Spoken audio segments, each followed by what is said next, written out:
what's Missin Curfew? It's when you kind of play guilty, but you show up. How nice is a green light on the road, though? No practice tomorrow, no plane, just go. Scottie Upshaw in the clear, and he scores! Right in front, scores! A few laughs, a little bit of fun, and obviously a lot of hockey talk. You're listening to Missin Curfew. Fellas, before we dive into these curfew calls, let's not forget, this show is presented by DraftKings. DraftKings, the crown is yours. Fellas, coming to you from Hall Pass Media in Newport Beach, this is Missin Curfew. Curfew Calls edition, the up dog, and our boy from the chin of Scottsdale, as he would say, J Swish, Jordan Smaltz. How we doing, boys? I love doing these curfew calls with you. How we doing? Fellas, doing good, boys, doing good. How hot is it in the desert right now is my question. Are you up on top of the mountain? Are you inside getting some AC? Are you hitting some nuggets? What are you up to there, fella? Yeah, boys, it's that time of year where you could probably cook a turkey in your glove compartment. About 115. It's just, you could break out the monkey bum. Everything's chafing on the body right now.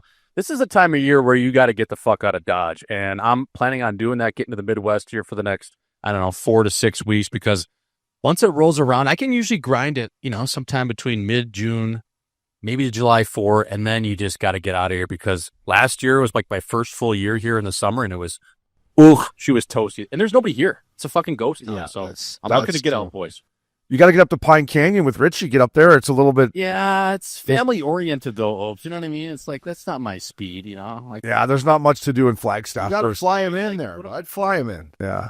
Like, what am I going to do in Flagstaff? I go up there for a weekend and go slapping around with Richie, but it's just like long-term wise, I need more get up and go. I need like Chicago in the summer, boys. That's my kind of my pace. Oh, we used to go to Lollapalooza all the time.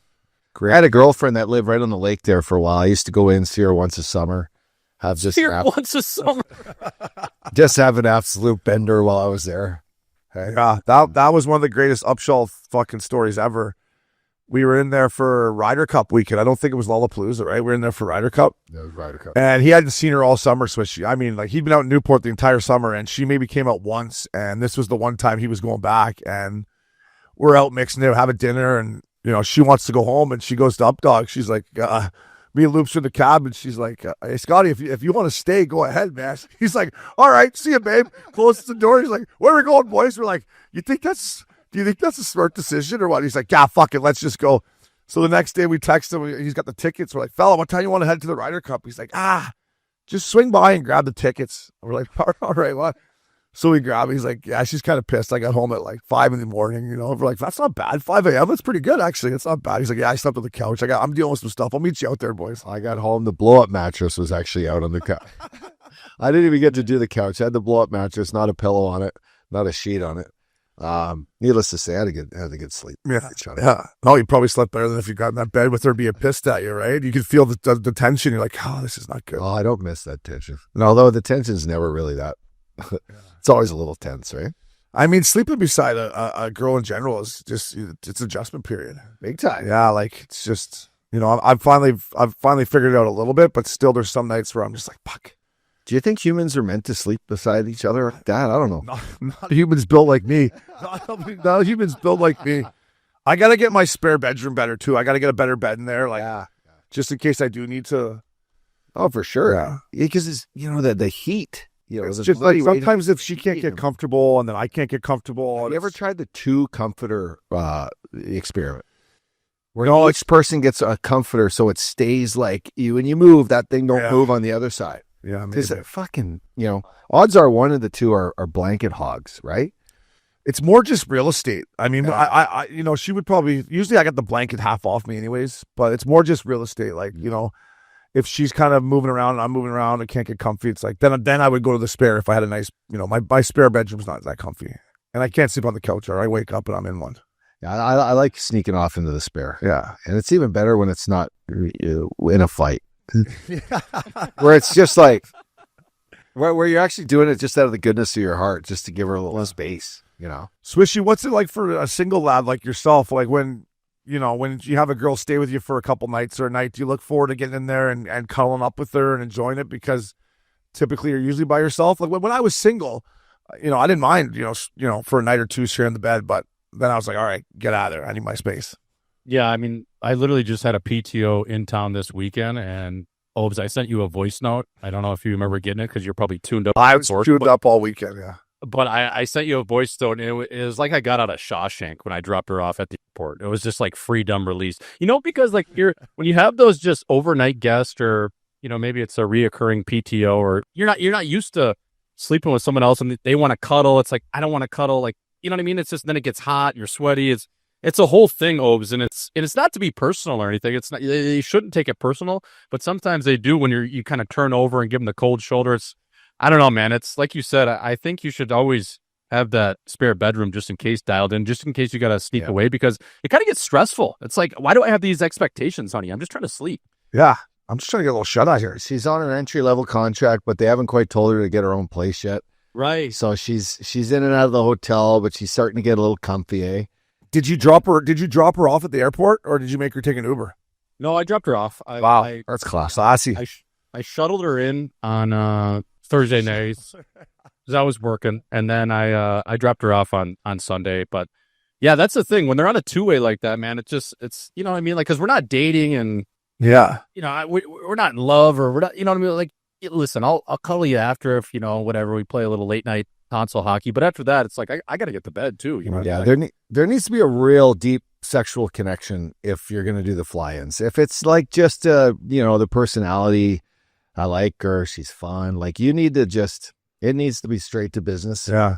And you can't extend this thing longer than 2 nights, because I would often like question a guy, be like, are you sure you want to bring her? Are you sure you want to bring her in? This isn't like, flying into Montreal and seeing her for one night and then like you got a game the next day. So she kind of like, should I have breakfast in bed with you before I go? You're kind of like, well, I do have the game. You don't have that. It's like, you have to play. You don't have that excuse anymore. So I'd always be like, guys, like it's ballsy. You bring her in, you're gonna find like, after you blow the first nut, you're like, oh fuck. No, it's a commitment for sure. And typically you do want to. The reason you're flying her in is because it is good sex, right? You're enjoying it with her. But it's after you're done pounding, you're like, now what? What am I going to talk to this girl about? Like, I don't want to take her to dinner. Like, how many movies can I take her to? You want to go to another movie? It's just like, it's a commitment. I mean, once the fun stuff's over and you're like, okay, here we go. What are we going to do now? You're like, you got to really, like the girl. Yeah, you better have like concerts or something where you don't have to talk so much, right? Like, you go to a music festival, at least you get to bounce around and, No, that was what's great about when I did play and I did fly him in. You got your release going to the game, right? I got to go to the game, right?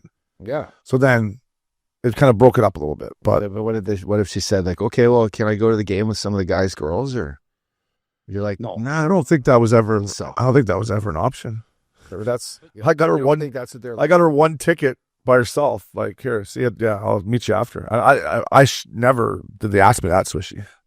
No, and especially you're not putting them in the WAG section either. They're on the complete opposite side of the arena. But you make a great point, Obes. Like, at least when you were playing, and even when I was playing, if you were to run a program like that, you had to release to the rink. Now, after playing, now I feel like I'm a tour guide the whole time. I'm setting up an itinerary. She's expecting things. She wants different activities to do.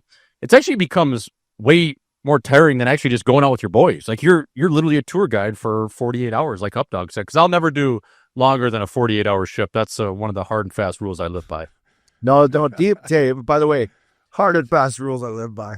Strategic planning. Yeah, strategic planning for those 48 hours is necessity for the trip not to be a complete disaster. At least like you have things to do or to look forward to. There's not a lot of this weird, awkward downtime where, they're like, well, we got dinner at 8 and it's 4. You're like, should we just, Yeah, when I retired, I had some girls that I was hanging out with in LA, and I would go up there for a couple nights on their turf and stay there. And then I'd, boom, jet back to Newport Beach. And then, had a couple girls that I had in New York at the time. I'd fly in, and hang out with them for the weekend and then, bounce out of there. It's different when you go onto their turf. It's when you bring them onto your turf and you're like, fuck, I got a little responsibility.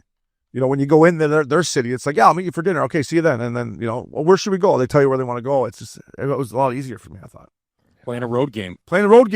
I liked exactly. I liked it. It was a lot easier to just try to take the crowd out of it early. Yeah, it's simple hockey on the road.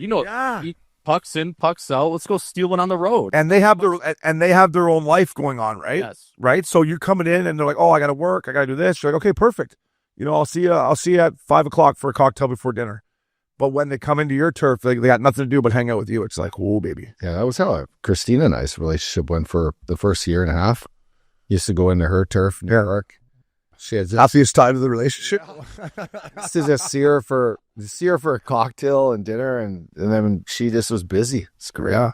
No, I mean, when I first started dating my girl, What a dude, good phase. for a year and a half, it was like, she would fly in to see me. I would go see her a couple times, and then you move in with each other. As adjustment period, it changes. Mhm. Some things for the good, for the better, but some things not. Some guys just don't understand phase 1 and just how important it is. Phase 1 is super important. Before you get to phase 2 and 3, fuck, man.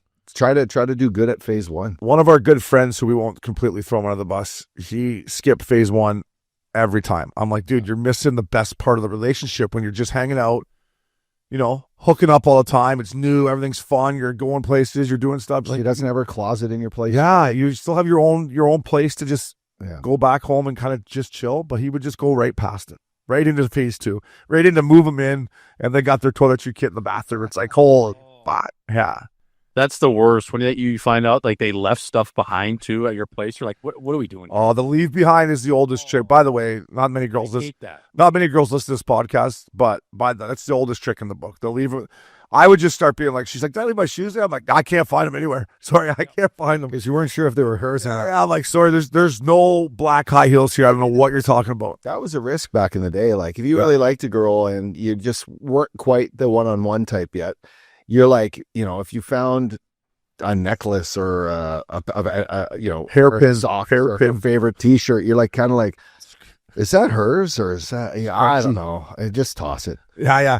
Often I would blame my cleaning lady too, right? Are you sure they're not there? Oh, my cleaning lady came in yesterday. She must have, if she sees things that aren't normal here, she'll just throw them out. She just takes them. Actually, Yeah, she's probably wearing them right now. Oh, a nice collection. Up in Santa Ana or somewhere at, Olive Garden. She's probably got them on right now. But anyways, we got a little off topic here, boys, but that's what curfew calls are all about. This is the third one we're rolling out. You talk about Scottsdale, how it's too hot there. California, you could put in this conversation, but where's the best place to be in the summertime? Where if you had unlimited budget, right? You said, up dog, you played in the NBA, not the NHL. You made fucking $250 million. Where are you spending your summer? I mean, I think the answer to that is probably the south of France. Yeah. Right? Like, that's just where Never been there. That's the high quality. I've been twice. Once 10 years ago with the ex, and then once for a 24-hour shift into Saint-Tropez with Christina and Loops and his girl at the time. So anyway, I'm thinking there. I love the interior BC. For anyone that listens to this podcast, they've probably been to Kelowna, to be honest. Hell of a place, but just a little quiet. But that's the charming part of it. Great golf, great lake. If you're into the boating, it's heaven. Aspen's pretty cool. I wish it had a lake to it. That's kind of what I miss. But and then Gaza Ranch. Yeah, fuck. Sorry. Yeah, I get to fine. That's where I was. Yeah, you could go in. I was going Gaza. I was going Gaza Ranch and Europe. Like, I love going to Europe. Like, I went. Me and Mac Miller went for almost 2 weeks, and it was great. But like, it wears on you with the language barrier and the time change, and you're just like. Now, if I was on 100-foot fucking vessel and I was, like lounging out that way, Swishy, maybe maybe it wouldn't get. But every time I go to Europe, as much as I love it, Swishy, I'm ready to come back. I'm ready for some ESPN, some fucking DoorDash, some whatever. I'm ready to get back to North America and God bless America. You know what I mean? Yeah, I mean, even just playing over there, I was always. I'm such a curious guy. I always would be like, "Fuck, what's going on in the U.S.? What's going on in New York City? Yeah. What's shaking over here?" But if I had to pick, I mean, I like the up dog's train of thought there, the southern tip of France, maybe even Spain, Monaco, if you're going to be over there in that neck of the woods. But for me, I think it would be either like Montana, Yellowstone Club, if I had Scratch, where Scully Babe's at, or Jackson Hole. I love those two spots. It's quiet. You can golf, fish, hike, mushroom excursions, everything. I love being in the mountains, especially in the summertime, just to kind of reset and chill out. You're an outdoorsy guy, huh? Yeah, for sure. You are. Are you? 100%, yeah. I am. So's up dog. I like it, but I think the summer is a chance, because it only, being from Canada where I'm from, I think it's only in my blood that, like, come summertime, I just didn't go inside. It was too fucking cold in the winter. Well, that's the thing. The thing about where we grew up is in the summertime, you can't wait to get outside because you're freezing your balls off all winter, especially where you grew up. But you're dealing with bugs in Ontario and shit. It's like fucking rain and thunderstorms. It's like, God, much like Wisco. Wisco in the summer, break out the monkey bum. She's a little humid there. Oh, 100%. And I think, like, the cool thing, if you really had, like, the ideal summer package, it's like being somewhere on the lake or the mountains and then popping into different cities for your weekend benders. So it's 4th of July, it's Labor Day weekend, it's going into New York City for the U.S. Open, or that's how I would structure it, Obi, like going into Chicago for Lollapalooza or a sick concert at Wrigley, and then kind of coming back and decompressing during the week at the lake or in the mountains. That would be my program if I had it. Or you could be in Gaza Ranch just running the 3-month fucking bender. Yeah, there's probably too much drinking in Gaza Ranch. There's a lot of it. But I just love the lake. That's why Gaza to me is like I could golf and be on the lake. Like, to me, my happy place in the summer is, and I don't think I'm going to get there this summer, unfortunately, but is getting out on that lake and diving in that crisp, lake water. You're like, God, that feels good. Yeah. Good for the body, good for the beak, good for everything. Yeah, it's good. Good for everything, eh? Good for the beak. What about Blowing it out like the neti pot. Yeah, just get in there and just start clearing the, hey, what about Maui and Hawaii in the summertime? Too hot, or what does I've never been. I think it's perfect. Yeah, because I love, you guys love Hawaii. I love Hawaii. It's just, it's so expensive nowadays. It's crazy. Yeah, it's a place I've only really been twice. Well, once with you, the chance to go up to McKenna for Chester's wife's birthday, and then once I did a yoga retreat at Hana, the road to Hana. Look how nice Gaza. Sorry, but look how. Well, yeah, we're watching Gaza Ranch. Yeah, if you want to just get a chubby, just Google Discoveryland Gaza Ranch. Oh, look at that little cold plunge there. IVs. So, I think Hawaii is like the year-round, magical place that was just given to us by God for people that. Yeah. Does it get much hotter in the summertime there, or is it pretty consistent? I think it's consistent. Yeah. Because say what you want, Swish, you like Hawaii? You've been over to Maui or anywhere over there? Yeah, I'd been there twice. It's been probably 15 years, though. It's been a while since I've been there. Yeah, I mean, I loved it. Yeah. Have you ever tried to surf? You got to build as a surfer. Have you ever tried to catch a wave? No, I've never. No, I haven't. Yeah. I don't know if I had that in me. Where I would recommend you we were talking about Europe, Sicily. Really? Yeah, buddy. Sicily, if the only problem is they don't speak a lick English, right? Like, but you got the nice dark skin fellow with the dark hair. If you could pull off some Italian and go to Sicily as a single guy, I'm telling you. How's the trim in Sicily? It's got to be pretty good. Some of the best I've ever seen. Olive skin, brunettes, some of the best I've ever seen. Yeah, some of the best. What city were you there? Because I've actually looked into it before. Do you remember what city you were in Sicily? Kyle, pull up a map of Sicily there. I'll tell you exactly where I was, fella. There we go. Let's see where I was. Fernando Magellan O'Brien over here. We'll see where you're at, fella. I got to get my kid's eyewear out to see this fucking thing. Southern part of it or what? Southern, right? You're on Southern the tour.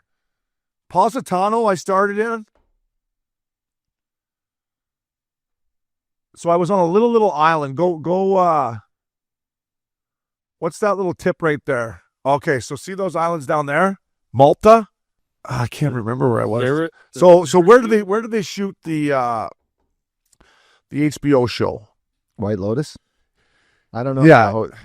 Was that an island? Yeah, that was in Sicily. Yeah. Go 4 seasons. Go 4 seasons Sicily, Kyle, please. Sorry, I got you all over the map here, buddy. We're really making you. Not a bad bed sheet in there, though, eh?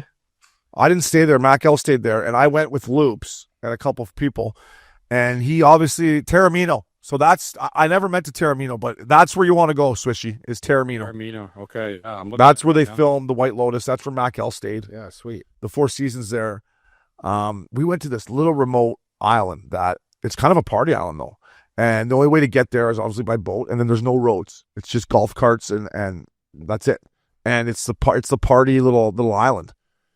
Unreal.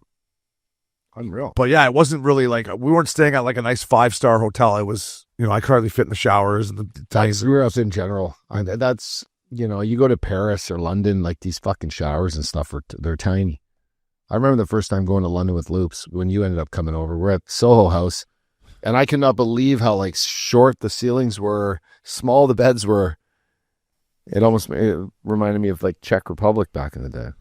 So I started right there in Palmero, Palermo. I started there. Missed my flight. Got something all banged up. Missed my flight. Stayed there for a couple extra nights, which was beautiful. And then I'm trying to find these little islands. I think they were just... That's one thing that fucks the trip up in Italy or in Europe when you miss flights, right? Oh, dude, I missed, Hotels and like connections and dinner reservations. This is all fucked. Yeah, and then I had to I had to take a town car. I had, Jill Limpson hooked up for me. But Taormino, to answer your question, Swishy, if you go there, little Four Seasons or wherever, you don't have to say the Four Seasons, but that is the spot to go. That is the spot to go in Sicily. So, and then the last one for me here, boys, before we take our first curfew call, Southern California, you got to throw in the mix every time I say I'm going to move somewhere or go somewhere and I come back to Southern California and I'm going to be here for the majority of the summer, I'm really looking forward to it. If the weather's perfect. Swishy, we got to get you out here in July, fella. Yeah. Get you out here in July and just hit the beach, and it's unbelievable. Yeah, that's the best time. I mean, the summer I spent in Hermosa Beach in 2018, I mean, I remember just like August 1st and then September 1st creeping up on me. I'm like, oh my God, we got train camp in a week here. Like, what's going on? I've just been playing ace at the beach all day. I've been, playing that Trump course. I was golfing a ton. I was doing everything but on the sheet. So maybe that's why I didn't have that great of a camp that year. But yeah, it was unreal. So for sure got to get down there in July and hang out with the fellas. No, it's so true. I mean, we were, talking about world championships with the Updog, when the teams came out and stuff, and we were talking, and he's like, it's a long summer. I'm like, fuck, dude, the summer used to go by like that. Like before you knew it, it was Memorial Day, and then it was July 1st, and it's just like, God, I got to get back on the ice. Like time would fly out here in the summer times because there's always shit to do. Yeah, but I haven't spent much time here lately in the summer.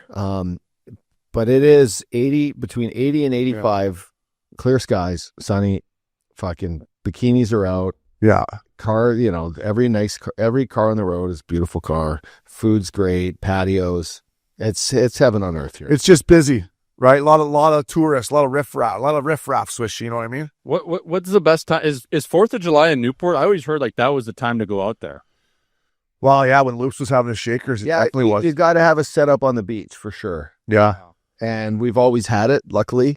Loops is kind enough to let us just rage in his house the last 15 years. Well, he was raging with us. Yeah, no, I know. But that was a God-given gift because you don't leave the beach. You set up shop, you have a place to stay. Girls come down and have a place to stay. The party doesn't stop. Doesn't sleep. Yeah, it's too bad we didn't know you then, Swishy. Buddy, it's too bad we didn't know you then, buddy. Could have been the 4 horse. Yeah, we would have loved to have you. What a nice addition to the squad, fella. Fellas, we are officially in the dog days of summer, which means we got PGA Tour playoffs coming up. We got the Ryder Cup right around the corner. Yeah, all the 4 major championships are behind us, but we still got to talk about the Comcast Business Top 10, fellas. Brought to you by Comcast Business. Powering the PGA Tour with leading networking and connectivity, advanced fiber solutions, and expert partnership. Boys, it's been a great golf season. Let's go through the Comcast Business Top 10 right here. No surprise, Mr. Moneybags at the top, Scottie Scheffler. His caddy has made more money this year than the average tour player makes. So his caddy, Ted Scott, good on him, but he is number 1 and going to be the leader of the Ryder Cup team. Number 2, when you're talking Ryder Cup, you think Team Europe, you think Rory McIlroy. Rory McIlroy's had a great year. He's won the AT&T. He won the Players, and as we all know, he won the Green Jacket to career the Grand Slam. So Rory's at number 2. Number 3, which might be a surprise, this guy got off to a hot start out here on the Western Swing. Sepp Straka coming in at number 3. Will also be a member of the European Ryder Cup team. And then at number 4, the little Georgia Bulldog, Russell Henley. Not the flashiest guy out there. Honestly, in my opinion, he's kind of boring, but he's scrappy and gets it done. Number 5, Justin Thomas. JT has had a great comeback here. It shows you how tough golf is. The last couple of years, he's been struggling. Found his way back into the winner's circle at Hilton Head this year. So JT is rounding out the top 5. Harris English, Number 6, also knocking on the door for the Ryder Cup team, Ben Griffin, a guy that, I don't know about you guys, I had no idea who Ben Griffin was at the start of the year, has won twice on the PGA Tour, has competed in the last couple of major championships, and is another guy that is hoping getting the call from Captain Bradley for the Ryder Cup team. Coming in at number 8, JJ Spawn, the reigning U.S. Open champion. We all know what happened at Oakmont. Probably the toughest course, definitely in North America, maybe in the world. He went out and shot 40 on the front 9, comes back after a rain delay, shoots 2 on the back, but he's 17-18 to win the U.S. Open. He will be part of the Ryder Cup team. Number 9, Fairway Jesus, Tommy Fleetwood, has never won on North American soil, has won a couple times across the pond, but this guy is consistent. He's a ball striker, and there's a reason they call him Fairway Jesus. And then to round out the Comcast Business Top 10, boys, Captain America, our boy Keegan Bradley. Keegs has had a great year, and you got to give him a lot of credit with all the pressure of trying to put together this Ryder Cup team to go out there and win in Hartford, right in his own backyard. He's a good New England boy. He's played himself into a tough predicament here, though. Is he going to pick himself? Is he going to play, or is he just going to sit back and be the Ryder Cup captain? Time will tell. Fellas, that is a Comcast Business Top 10. We got lots of golf left. Playoffs, like I said, Ryder Cup. Enjoy it, boys. We're in the dog days of summer. All right, Kyle, let's go. KC, start us off. We're going to start with a call here. Once again, thank you to everyone that calls in and writes in. We love doing this stuff. So, KC, what do we got, fella? All right, boys, here's our first one. We got a call in, so listen up here. Here it comes. Fellas, hey, hypothetical question for you. Let's say tomorrow you have a noon tee time, and you have to go out and shoot the lowest round of your life. Curious to hear what your morning routine would look like in preparation to go out and shoot your lowest round ever. What are you doing in the morning to get physically and mentally ready and find the sweet spot? Thanks, guys. Well, I went through this during the Balboa when me and Loops had a 3-shot lead heading in the final round, and it's not so much what I do in the morning; it's what I do the night before. Like, I got up that next morning. Typically, my routine to golf is I like to get up, have a morning coffee, go for a swim, maybe jump in the hot tub, head to Big King, and have lunch with the boys, and then go. That's my typical. But it's what I do the night before that affects how I feel, and it doesn't matter. My morning, whatever, it's what I do that night before ups. And what you're saying is you got banged up. I got banged up the night before the final round of the Balboa Swiss. I got banged right up, fella, right till I don't know what time it was, and I woke up and I just had that feeling of, I got in the pool, I got in the hot tub, I got in the steamer, but I still wasn't like, I still will say all there. I could take the next crack at this, but I would say ideally, the most important thing for anyone having a successful day, doing something they love and doing it great, would be starting off by getting in a good poke, a good morning poke, followed by a nice brekkie. A good hearty breakfast, some good crispy bacon, a little sourdough toast, some eggs, nice coffee obes.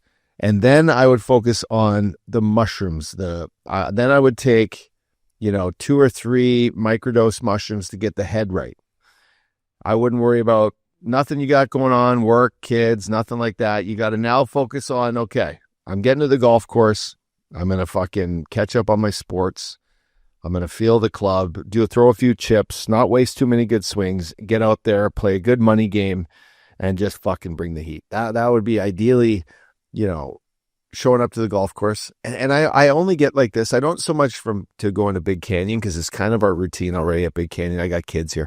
But like if I'm going up to Bandon Dunes and you're ready to play golf for 3-4 days, Obes, that morning is like, in the mornings, you're kind of like, all right, fucking what a day. We're a beautiful day, sunset for sunrise. Get out there, fresh greens, fucking good camaraderie. Let's shoot a good round. I would say that what I said was, you got to start off with a good poke, fella. Clear the pipes. So Uppy's clearing the pipes to get his day started when he's got a big golf match, Fishy.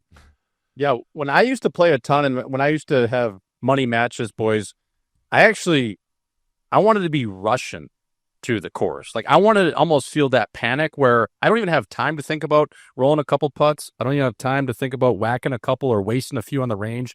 It's get out of the car, get your par. I want to go right to the box. I'm going to take 2 off 1.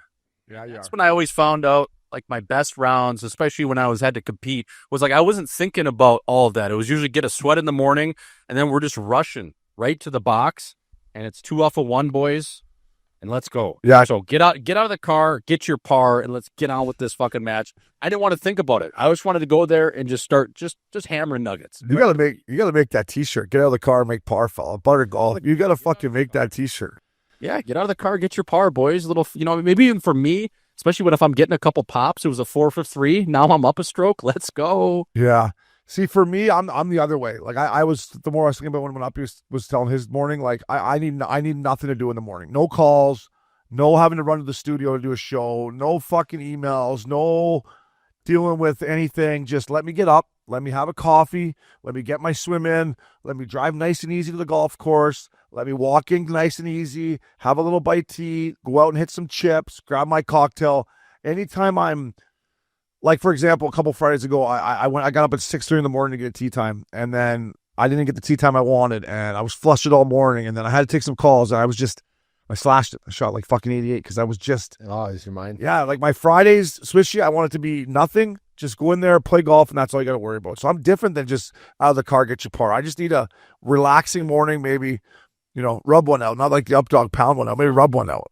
So were you one of those guys in the locker room that liked to take your time when you were getting dressed before the game, before warm-ups? Did you want to take your time? Because I always I kind of wanted to rush to I wanted to put myself up against the clock, so it was like that's how I got dialed in. Not like Solani, where it was 30 seconds, but I wanted 4 minutes to have to kind of rush to get out there. So then that got me into the game. So that's how I kind of transfer that to golf. That's a great point. I would say I was more like that in hockey. I was just trying to get Jeff's quick. Once I put my Gitch on and got the old Bunga pads on and had to remember how crusty your skate socks would get? You have to fucking get those on. So once I got that on, my under jock and my fucking core shorts, then I could get dressed like that, quickly. But it took me a minute to get my under shit, my core, my under stuff on. But no, I was getting ready pretty quick. I wasn't sitting there taking my time to get ready. I would be a later guy, Schwizzy. I don't know if you remember that, but I'd be a late guy.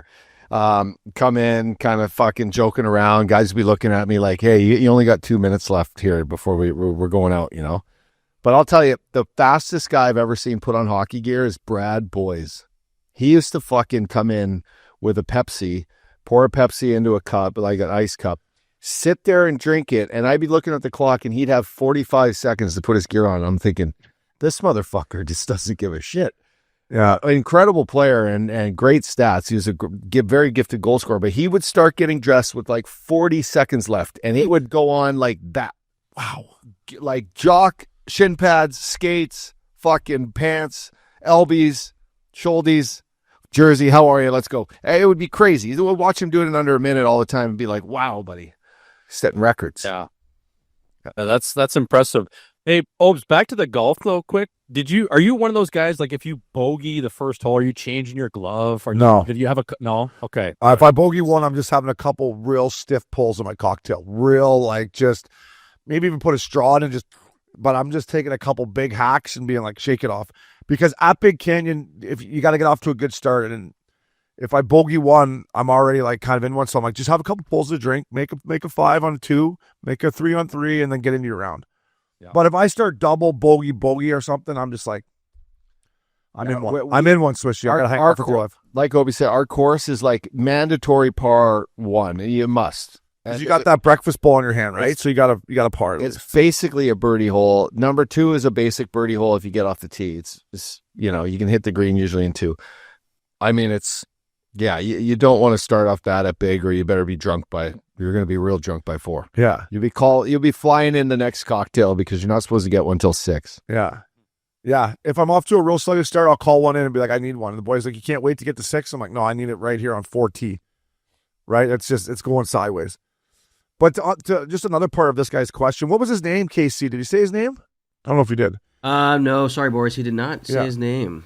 No name. Now, when you're on a golf trip, you mentioned Bandon Dunes, right? Where we went there for your bachelor party, and then we went to Ireland for our 40th. Bandon Dunes was 3 days of 36 holes, right? In the rain, walking. Yeah, 3 days. I remember waking up at Bandon Dunes in those cottages and just being like, I got to just somehow get this body going, right? CBD rub. A lot of CBD rub, maybe a vitamin, And I'm like, I got to get this going. Like how am I going to get my body? Like I wake up, Swishy, so hung and so sore after golf and boozing that my body is so tight, dude. Like my back is like literally, I can't even like.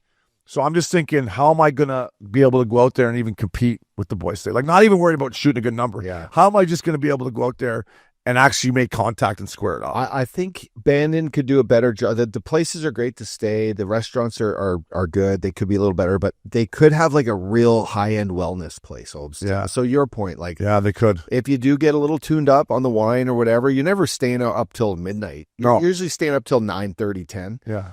It's just the 36 holes walking and drinking. But just think that next morning you can go into a hot sauna in the morning, a steamer, and then you could go in the pool for 20 minutes and just loosen up that back. Like that's your fucking go-to right there. But if they don't have that, if they did, they have a steamer, they do have a sauna, but they don't have like the pool and a place where you could properly stretch out like we did at, K Club. Yeah.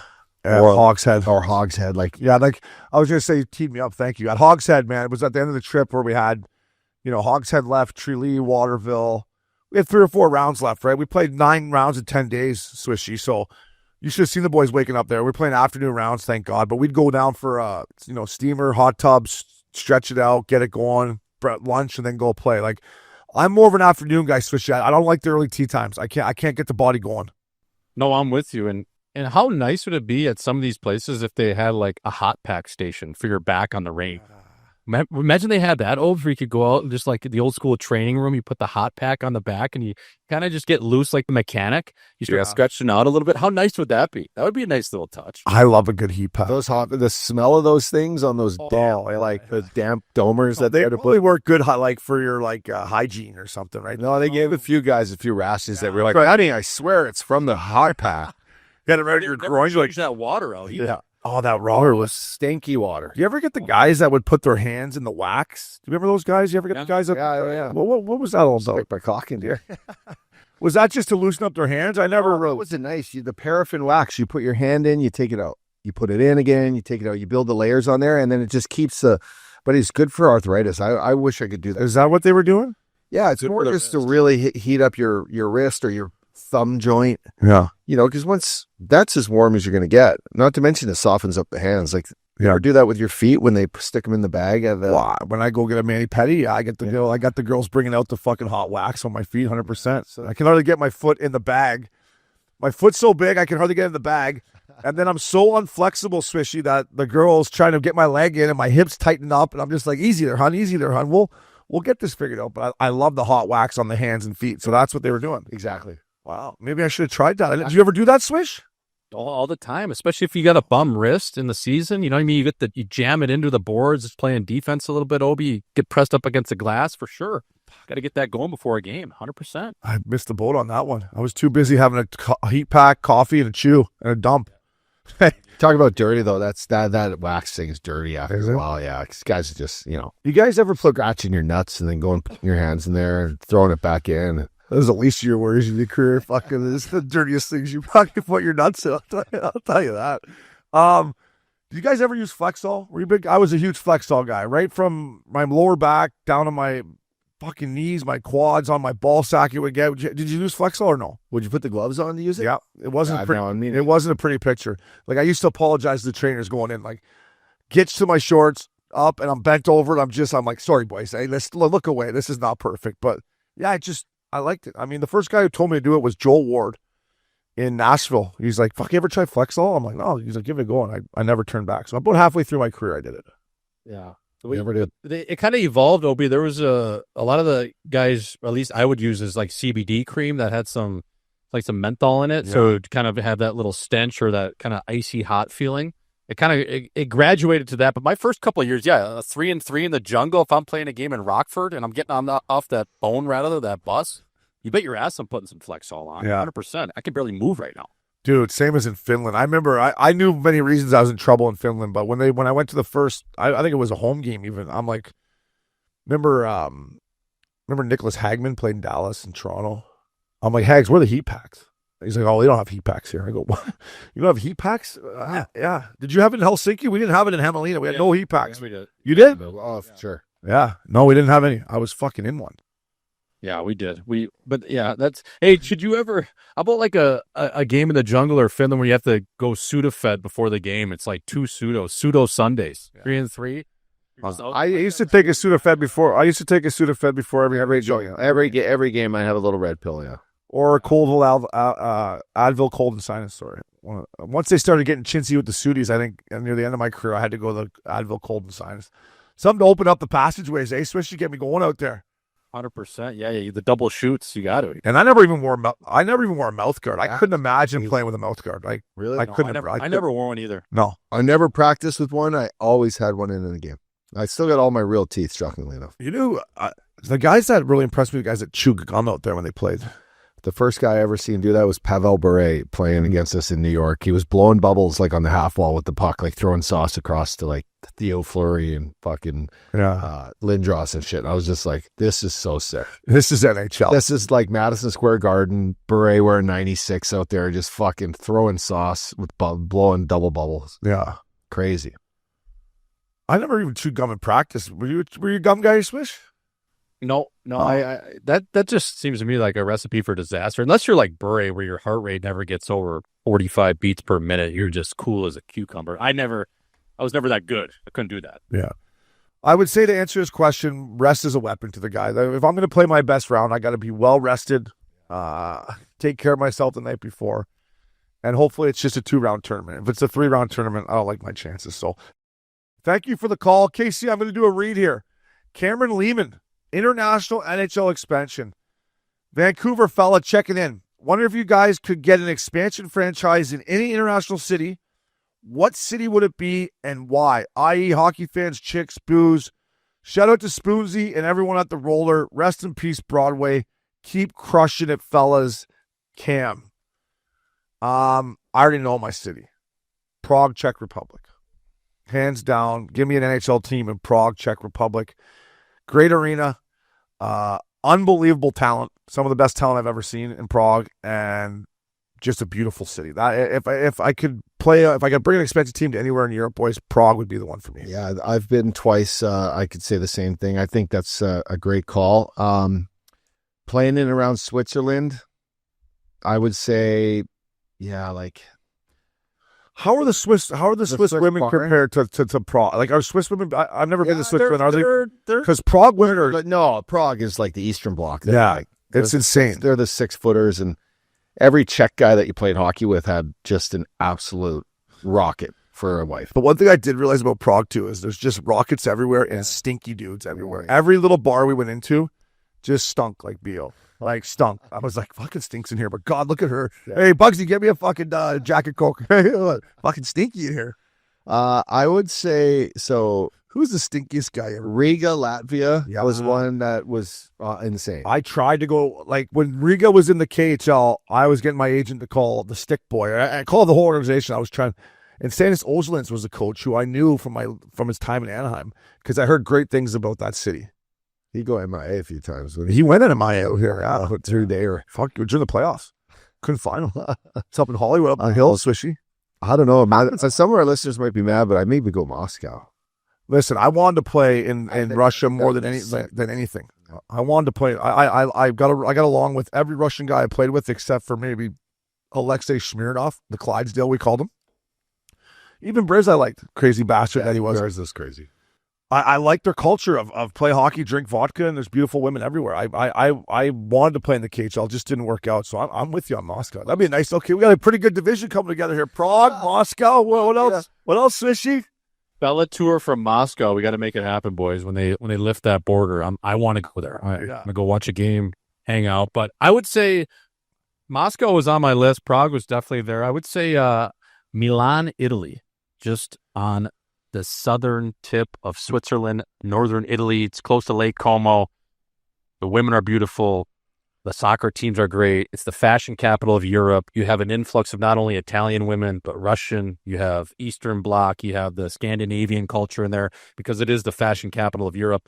I just think that city is not only crime-ridden with a lot of mafia money in there, but it's a great spot. The Olympics are going to be there. So there's one city I would like to see expansion it would be Milan area. I had some unbelievable nights there. Yeah. Actually, solo missions because I was playing with a bunch of nerds on my team in Cloten, so I just go down there for a solo runner and just see what I get up to. I had a couple good nights there, my friend. A lot of skyscrapers in that city. I'm not talking buildings either. Eh? I'm talking 6-footers. I did the same thing. I was 45 minutes from there, Schmaltzy. I used to go in. I had a club promoter that just was bringing out absolute rockets. I did, yeah. I mean, it was a part of my life. It was on my farewell tour, and wow, yeah, what a city! And the Olympics being there, you're really going to get a taste of what like the kind of energy I think Milan's going to bring to the table. I think the hockey is going to be insane there. As we all know, we can't wait for best on best again. Are we going, boys, or what? We should probably go, right? Yeah, I think we should go. We got to go. Rumor is K-Wash has bought the whole or Armani hotel. Tell him I need a king-size bed with a big fucking tub. It's where Christina actually flew over and told me she's pregnant with Izzy. We got to go to that, boys. But I mean, it's a long way away here. But we got to go. That long? It's 8 months. It's February. Should we start booking shit up? Well, fuck. I mean, we're gonna get in the summer bender. Then it's gonna be the start of the season. Then pretty much we're gonna be there. Like we need some love from Hockey Canada, though. Like we're gonna have to ask some favors for Coop and Getsy. Like we're gonna need some access. Yeah. Right, I want some access. I want to be able to come down and maybe ask a question or two, or I want some access up. So I don't just want to be a fucking civilian. I want some access. Is that doable? I don't know what the Give us some tracksuits. Yeah. Give me a fucking Hockey Canada tracksuit. I'll rock it. Fuck it. Yeah, part of the team. I've got a few from the Spangy. Yeah, I'll be Spangy loves the Spangy. Big fan of the Spangy. Hey, fellas, what do you guys think about some like non-traditional markets? Like, say the NFL talks about Mexico City or London. Like, you know, would the NHL ever attach to one of those bigger cities if a bigger league went there? Like, what do you think about places like that? I mean, London. They have the fish and chip league, as Swishy says. They like hockey in London. London's a great city too. Yeah. Mexico City, I don't know. They got a great arena there. I went there. Shout out to BQ Billy Quinn. I went there for UFC Mexico City. Saw the biggest brawl that I've ever seen at a sporting event. Like these guys were fighting for 5, 6, 7 minutes before anyone even came. Chairs being tossed. And all the mafia guys down on the floor. Yeah, Cartel. Seeing the Cartel City. Your guys' videos are crazy. Yeah, but they have a state of the art, ready to rock National League barn that holds like almost Bell Center, 22,000 or something, or 20,000. It is. It's big. That would be unbelievable. That city's awesome, but there's not a whole lot of people speaking English there. Yeah, that's the thing. You got to brush up on your Spanish. Yeah, I don't know. Maybe go to the other side of the pond, Thailand and Dubai. Thailand. I saw a goddamn thing on Instagram, whatever, a boa constrictor or an anaconda like in the streets of Thailand just roaming. I'm like, what the hell? Like this monster snake. Yeah, just roaming the streets of Thailand. I'm like, what the fuck, man? Just some guy with his rancho. I don't know. Maybe I don't know what it was, but I used to want to go to Thailand back in the day, especially to that midsummer moon party or whatever it was. Remember, I always talked to you and Luke about going to Phuket. Full moon party. Yeah, Phuket. I got no desire to go to Thailand anymore. And Luke said it was greasy. Vietnam, he said was better. Good morning, Vietnam. One of the cities you had up there, Berlin. I've never been out in Berlin. Have you, Swish? I mean, I heard when it comes to partying, it's unbelievable. No, I've Munich. I've been to a couple other cities in Dusseldorf, but I've never been to Berlin. I've heard good. I've got like the underground music scene there is supposed to be really good. Like Eastern Bloc clubs, low lit, just people doing a bunch of disco biscuits. So I've never been. Yeah, I'm gonna throw another one. Go to that one right there. Phoenix Coyotes. 5-2 over the Boston Bruins at Czech Republic. Right there. O2 Arena. That's where we played. Go see who scored the first goal for the Coyotes there. Hello, Scottie Upshall, first of the year. There you go. Unassisted was breakaway. Where'd you get? Look at Pisey. Look at the big bear. Taylor Flies. Look at the eyes on it. Radim Verbata. What a pussy he was. Was he not a fucking pussy or what? Yeah. Where'd I play with him? You played with him in Tampa or Florida? Tampa. Took a leave of absence. Go to that New York Rangers Tampa and check my plus minus. Yeah, for sure. We only lost 2-1. Fuck, Smitty must have kicked. Adam Hall. I got scratched the one game. I played only one game. I don't see you here on the sheet. Okay, go to the other one. To get dealt right after that coming back? I only played one. Go to that first one. Yeah. Or maybe this is a different year. That was my year, though, I thought. We played the Rangers. Did they scratch me for both the games? No, I played one because fucking... 2008. Was that you? Yeah. Yeah. So go over to the far right and see who had the most fans at the games. Any place get like 18,000 or anything? What do we got? 14? No, is this one? 17,000. You had the game winner in that one, too. G-dub, yeah. That was my first game after a full ACL surgery that summer. Kyle, go back up. I want to see if I played one of the games there. Did they scratch me for both of them? So hold on. Go down. You were on a 9-day runner, weren't you? Yeah. I think you keep clicking the same game, bud. 2-1. Now go the one down right there. 2-1. They were both 2-1. Yeah, I know. We got outshot. Does it say the shots? Can you find the shots? 41-21, they outshot us. Am I in that game? There you are. Shane O'Brien -1. Yeah, how many minutes? 14. They outshot us 41-21. Couple pims for sure. Any pims? One block, one hit, no shots. That's about an O'Brien stat line there. 21 shifts. Stammer only played 8 minutes that night, eh? Ricky. Barry Melrose didn't think Stammer was... Hey, Swishy, Barry Melrose didn't think Stammer was ready to play in the NHL. Yep. Plays in 8 minutes. Let's go look at how bad our team was. Look at that back end. Do you know anyone on that back end besides Matt, Carl, and Marosa? Who are those fucking guys? Look at... Was this your whole team? Like that was our team. That was our team. Oh, that was when what's his name? Yeah, this is when Ord Cools and Len Barry bought the team. Our forwards weren't bad. Remember that big Artukin Russian up summer 76 there? He was built like a fridge. Malone, Gary Roberts, Mark Recchi.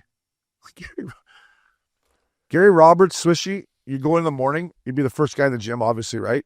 And you'd be like, morning, Robs. And he'd be like, morning, Obes. Like he couldn't move his neck like that. Like he would be turning like an 18. Yeah, and then he'd get then he'd get in the fucking squat rack and just be like, ah, like just, it was crazy, man. Did he ever like go out with you guys at all, or was he just so dialed into his nutrition? No, we had a night with him in Prague. We rallied the troops. It was yeah, we had Gary Roberts there, we had Stammer there, we had the whole squad. Rex. Rex was there. Yeah, Rex is a beauty. He's a beauty. Another city I will throw in the mix there before we move on. Bratislava, Slovakia was on that same trip. It was a lot of fun. Where they make their pierogies and sausages, or I don't know what it was. That wasn't really raw. I wasn't looking for that stuff out there. Look at this style. You weren't eating a ton there. No, I was just boozing. We went out with the owner of the team. He brought us all out. We were like, this is awesome. Is that the sickest style back in the day, Pello? Casey, do you want me to read one more, or do you want to do one more call in here before we wrap? Let's squeeze in one more call. All right, let's do it. Fellas, it's Will checking in here from AZ. Will. Feeling a little RJ Stunberger right now. Thought I'd give my first Curfew call. So yeah, I just wanted you boys to walk me through a day as an NHL player in the summer. I'm not talking on vacation. I'm just talking training, going out, doing whatever.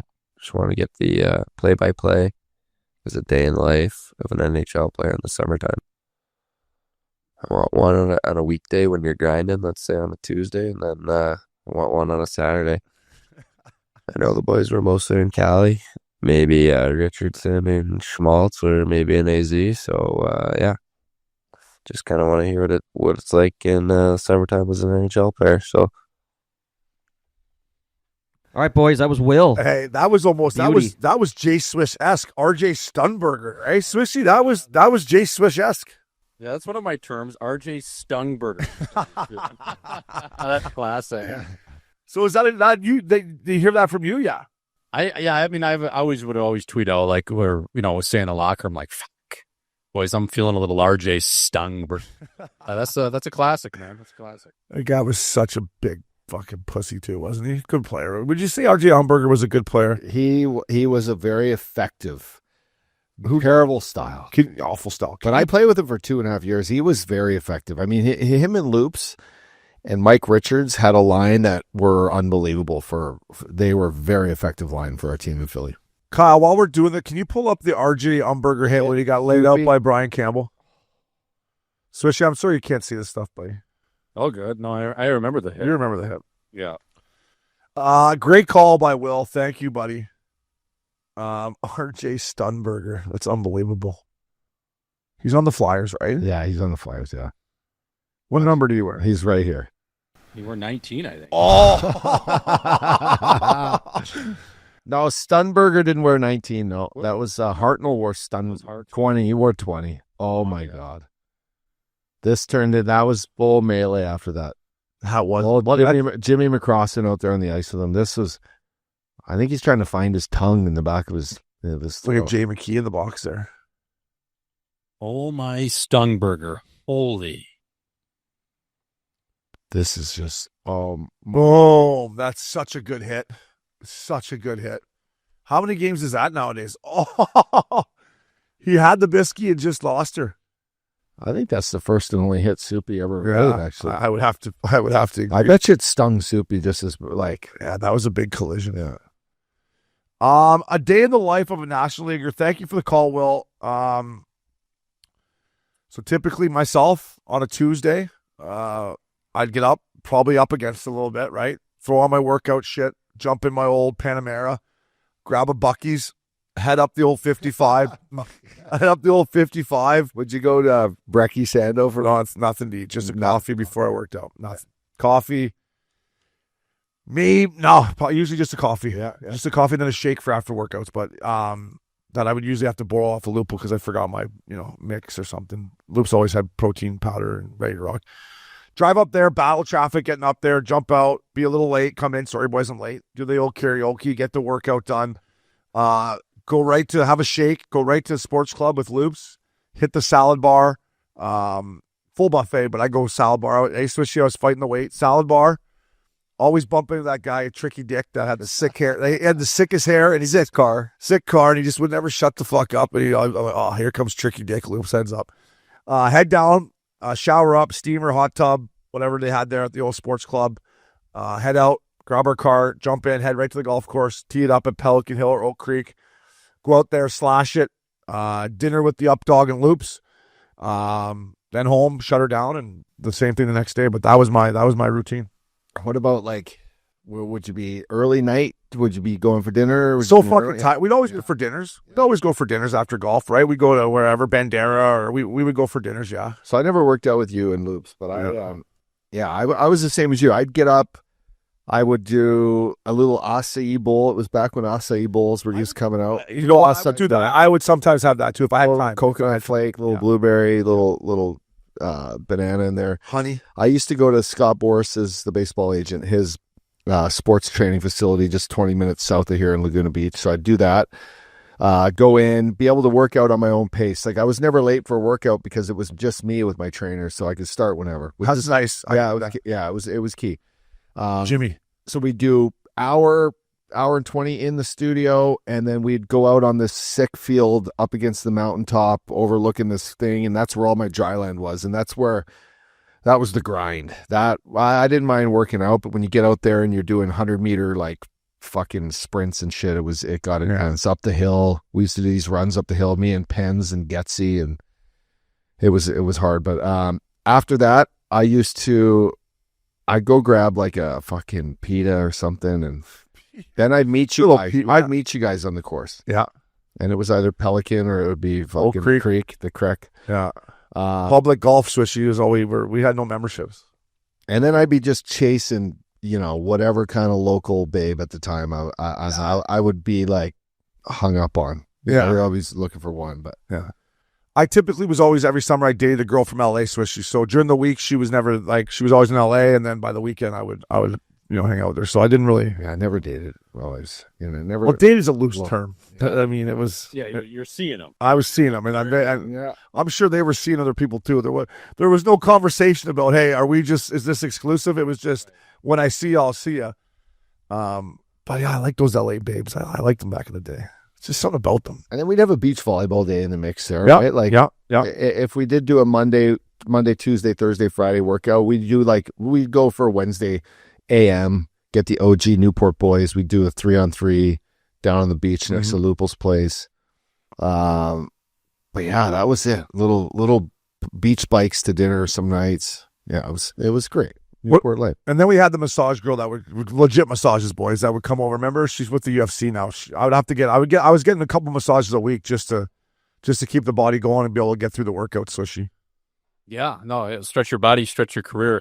I remember I worked out here when I moved down here in 2020. I was working out with the Coyote guys, but we had probably like a 5 or 6 man crew of guys that were still here in the summer, and then some local guys that were living here. One was Billy Ketzel and Tage Thompson and a couple other guys. But I remember every Tuesday we would test our vertical at Exos. They would have us do our vertical. I don't know why. They just wanted to see like what our power was at, or just, very analytical driven over at Exos. So they would always test our vertical. And I remember Phil would always come in right, if we were working out at 9 a.m., he'd be there at 9:03. And we're all kind of rolling out, getting ready to do this vertical jump. And Phil would come in with these like old school Reebok shoes from like 2000, I don't know, 7 or 8, like so old. They're almost like the old school Reebok pump shoes, not even tied up. He would get on that, whatever it was at the time. It's like the electrical thing you do your vertical jump on, the force plate. And you get on the force plate and he would jump with not even his shoes tied. And his vertical would be like 34 to 35 inches. And we're like, Phil, like, how do you even do that? No warm up. He's like, I don't know. Like, is that good? I'm like, dude, that is unbelievable. And then, you later find out this guy can dunk a basketball with ease. His squats are off the chart. Yeah, he was just remember like him getting on that force plate and no warm up. Like, yeah. And Will, for your second part of your question, how my Saturdays were, I'll tell you how they were, fella. They were long and they went into Sundays, and I would always have to walk. I probably lived when Loops built this beach house, Swishy, I had to cross one main street, like 4 or 5 blocks, right? So I get up, I get ready to leave his house at whatever, fucking 6 a.m. Just been playing pool all night, and I'm walking home in a leather jacket and there's people running, walking their dogs, having their morning coffee, and I'm walking across in a black leather jacket with black jeans on and fucking God knows what. And I always remember every walk, I'm like, that's it. No, I'm not fucking doing this walk next weekend. I got to tighten it up. This is embarrassing. Next fucking Sunday morning, there I am making the walk again. Like, it was a real tough feeling, Swishy. I'm not going to lie. People out being healthy, and there I am just trying to get home from a late Saturday night and playing pool at Looples, and the yoga mums are out. Hard pool table to leave, though. Oh, we'll be playing 20s, just cross-eyed. Yeah, drinking whiskey. It was fun. We're going to be hungover, but it's not today. Boys, I love doing this. Thank you for the calls, Will, RJ Stumberger. That's unbelievable. Swishy, thank you. Updog, always a pleasure. Thank you to Kyle, Casey, Conway, Max, Ice Pick, Pickup. That was Missin Curfew Calls.